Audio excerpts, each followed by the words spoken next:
It's official. Crypto executive orders have officially been signed.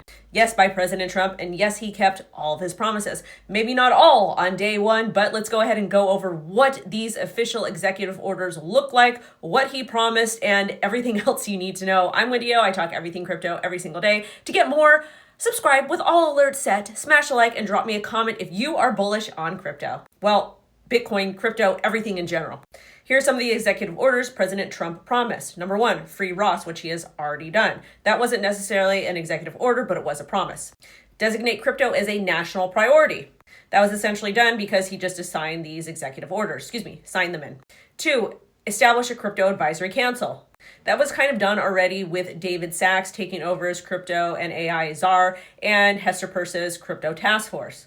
Three, direct agencies to review digital asset policies. Crypto task force, Hester Peirce. Pause or halt litigation against crypto companies. This one is going to take a little bit of time because they have to actually determine if there was fraud in the case. If there were fraud in the cases, then they will not be halted, according to experts. And next, create a national Bitcoin stockpile. This is basically a Bitcoin strategic reserve, which Cynthia Lummis and Dennis Porter have been working on. Cynthia Lummis on the the federal level, Dennis Porter on the state level. And it was also just announced today that Senator Lummis is going to be the chair of the Senate Banking Subcommittee on Digital Assets. So basically, I think Trump had to really put people into places to sign these executive orders. But let's go ahead and cover the executive orders and what they mean. This is all from Fox News, Miss Ellie and her colleague, Edward Lawrence. The executive order establishes Presidential Working Group on Digital Asset Markets to strengthen U.S. leadership in digital finance. So we're going to get a crypto working group, which is kind of like the crypto task force, but I think they're going to expand it. Next, the working group will be tasked with developing a federal regulatory framework governing digital assets, including stablecoins, and evaluating the creation of a strategic national digital asset stockpile. So it's not just a Bitcoin strategic reserve. It looks like crypto assets, altcoins, will be added to this as well, which again is already in process. The working group will be chaired by the White House AI and crypto czar, David Sachs, and include the Secretary of Treasury, the chairman of the Securities and Exchange Commission, and the heads of other relevant departments and agencies. So basically, this working group still needs to be put together. But again, we have Mark Ueda, who is current chair of the SEC until Paul Atkins comes into place. But really having David Sachs step in as the crypto and AI czar was really the foundation for this crypto task working group. And again, Hester Peirce leading the crypto task force.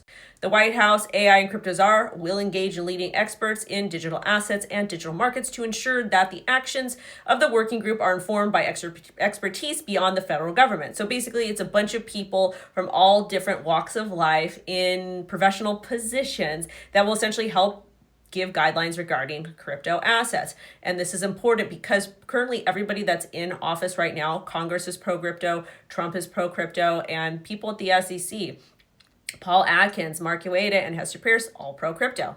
The executive order directs departments and agencies with identifying and making recommendations to the working group on any regulations and other agency actions impacting digital asset sector that should be rescinded or modified. This to me sounds like the lawsuits, primarily the one against Ripple, XRP, Coinbase, Kraken, etc. Just as long as no fraud took place, these should be dismissed. Again, not legal, but just my thoughts.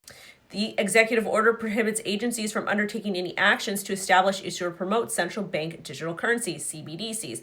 Again, I think that this is a smart move, but at the same time, I don't trust us not to have any CBDCs. I also essentially see USDC as a CBDC, but let's see what happens. And last but not least, the executive order revokes the previous administration's digital asset executive order and the Treasury Department's framework for internal engagement on digital assets, which suppressed innovation and undermined U.S. economic liberty and global leadership in digital finance. So basically, everything that he had done prior was building a foundation for this executive order, and this executive order gives these people and these agencies the power to go through or to follow through and continue to provide guidelines, stop arbitrary and capricious behavior, and really just allow crypto to thrive. And good thing is David Sachs is pro-crypto. So that's the news. Hope you guys enjoyed it. Drop a comment if you have any questions. I'll do my best to answer. Make sure you subscribe with all alerts set.